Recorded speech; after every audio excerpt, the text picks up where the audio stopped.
नमस्कार। आप सभी का बहुत बहुत स्वागत।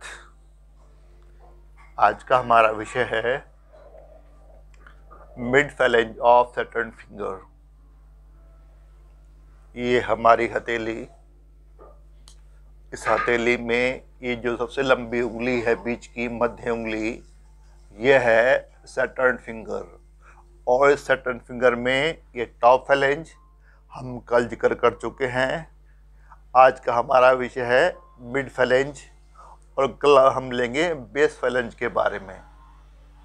तो आज का हमारा विषय, ये हमारी सैटर्न फिंगर सबसे लंबी होती है और उसके बाद ये टॉप फैलेंज, ये मिड फैलेंज और ये बेस फैलेंज। तो आज बात करेंगे हम लोग मिड फैलेंज के बारे में। यदि हमारी इस उंगली पर जो मिड फैलेंज है वो सबसे लंबा हो, मान लीजिए इसके मुकाबले जो बीच वाला है यह सबसे लंबा है, इसका मतलब होता है कि जातक के पास एक शानदार ऑर्गेनाइजेशन स्किल्स हैं। वह किसी भी इवेंट को सफलतापूर्वक संचालित कर सकता है। अनोखी क्षमता होती है लोगों पर नियंत्रण रखने की, करने की। और ऐसे लोगों को ना ऐसा काम अच्छा लगता है जो चुनौतीपूर्ण हो, खूब गहराई लिए हो, जहां पर वो अच्छी तरह से इन्वॉल्व होकर काम कर सकें। एक मतलब और भी होता है कि यदि शनि उंगली का मध्य पर्व बड़ा हो तो जातक को विज्ञान तकनीकी में बड़ी रुचि होती है, बड़ा रुझान होता है। वहाँ पर वो कैरियर भी बना सकता है अपना, और साथ में मशीनरी और धातु आदि से उसे बड़ा लाभ मिलने की संभावना होती है। यदि हमारा मध्य पर्व शनि उंगली का बड़ा हो तो। अगर छोटा है तो सिंपल, उसके पास संगठन कौशल नहीं होगा। अब उसे लोगों को नियंत्रण करने में दिक्कत आएगी, साथ ही वो काम के प्रति बहुत डेडिकेटेड नहीं हो पाएगा, और जो गहराई लिए हुए काम हैं, मतलब जो डिटेल में हैं, उसे करने में उसकी खास रुचि नहीं होगी। और मशीनरी, साइंस, टेक्नोलॉजी, इसमें उसकी खास रुचि नहीं होती है यदि बीच वाला पर्व छोटा हो तो। लेकिन इस बीच वाले पर्व में कई निशान उभरते हैं जो हमें व्यक्तित्व के बारे में काफी कुछ दर्शाते हैं।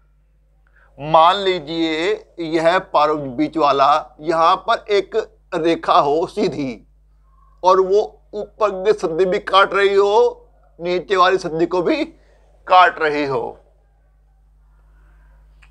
तो ऐसा जातक बड़ा ही निराशावादी होता है। वह कोई क्राइम भी कर सकता है, किसी अपराध में इन्वॉल्व भी हो सकता है। ऐसे में अगर यहां सीधी रेखा ना होकर कुछ आड़ी रेखाएं हों इस तरह से,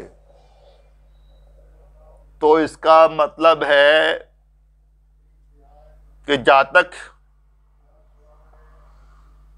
मूर्ख है, स्टूपिड, और साथ में बहुत जिद्दी भी है। जो एक बार सोच लिया गलत या ठीक है, वो उसके पीछे पड़ जाएगा, उसको करके ही मानेगा। ऐसे लोग बहुत हठी होते हैं, बहुत जिद्दी होते हैं। आगे चलिए। यदि यहां पर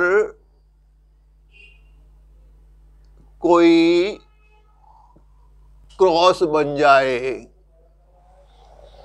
ये इशारा करता है कि जातक की जिंदगी में कुछ एडवर्स इंसिडेंट्स हो सकते हैं, कुछ कैलामिटीज हो सकती हैं, सीरियस, गंभीर चोट लग जाए, दुर्घटना हो जाए, गंभीर रोग हो जाए, कुछ गंभीर होगा। किसी की डेथ भी हो सकती है, जिसका उसकी मानसिक स्थिति पर काफी असर पड़ेगा। आदमी निराशावादी भी हो सकता है, गहरी निराशा में डूब जाएगा। अगर यहां पर स्टार बन जाए लाइक दिस, यह चिन्ह स्टार का चिन्ह और शनि की उंगली, और वो भी मध्य पैर पर, बहुत ही अशुभ माना जाता है। ऐसे जातक के जीवन में कुछ बहुत ही संगीन, सीरियस और बहुत ही दुखद घटना घटती है। कोई विपदा आएगी, कुछ ना कुछ भयंकर होगा जो उसके पूरे जीवन को प्रभावित करेगा। कुछ ऐसा कि जिसे वो सहन ना कर पाए, उसका पूरा अस्तित्व हिल जाएगा। तो यहां पर मध्य पर्व शनि उंगली का वहां पर स्टार हो तो बहुत ही अशुभ माना जाता है। आगे चलते हैं। मान लीजिए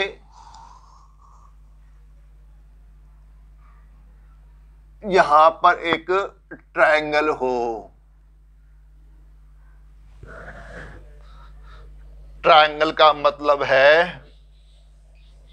कि जातक को ना वो तंत्र मंत्र, पामिस्ट्री, एस्ट्रोलॉजी, ऐसी ओकल्ट साइंस के प्रति बड़ी रुचि होती है ऐसे आदमी की,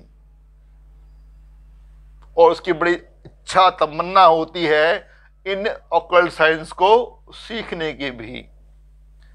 अगर ऐसे में यहां पर एक सर्कल बन जाए तो यह इशारा करता है कि जातक ऑकल्ट साइंस के अंदर, ऑकल्ट फील्ड के अंदर कुछ नया करेगा, अनोखा करेगा, कुछ नया रिसर्च करेगा। वो आदमी ऑकल्ट की दुनिया में बहुत नाम कमाएगा, बहुत प्रसिद्धि पाएगा, बहुत ही शुभ शाइन माना जाता है ऑकल्ट के संदर्भ में। आगे चलते हैं। मान लीजिए यहां पर एक जालनुमा आकृति बन जाए, फॉर्मेशन कुछ, तो ये भी शो करता है असफलता, अपराध, नेगेटिविटी और निराशा। आदमी बार बार प्रयास करेगा, बार बार विफल होगा और बहुत दुखी हो जाएगा। ऐसे जातक को जेल भी जाना पड़ सकता है और तंत्र मंत्र के प्रति उसकी रुझान भी होती है, लेकिन एकांतवासी होगा, अंधविश्वासी भी हो सकता है, एक तरह से बहुत ही मिस्टीरियस होता है। लोग उसके बारे में जल्दी से धारणा नहीं बना पाते। तो ये कुछ साइन उभरते हैं। हमारी शनि उंगली की जो मिडिल फेलेंज है, मध्य पर्व, वहां पर, और अधिकतर तो अशुभ परिणाम ही देते हैं। लेकिन अगर ट्रायंगल हो या सर्कल हो तो कुछ शुभ परिणाम भी देते हैं। आशा करता हूं आपको ये योग समझ आ गए होंगे। आपने अपने कीमती समय से कुछ समय मुझे दिया, वीडियो को देखा, उसके लिए आपका बहुत बहुत आभार, धन्यवाद। और एक छोटी सी अपील कि वीडियो को लाइक कर देना, शेयर कर देना, सब्सक्राइब कर देना, साथ में वो बेल आइकॉन का बटन है उसको दबा देना। और फिर वही पुराना वायदा कि जल्दी मिलते हैं अगली वीडियो में एक नए विषय के साथ। तब तक bye bye, goodbye, see you soon, नमस्कार, नमस्ते, थैंक यू, शुक्रिया।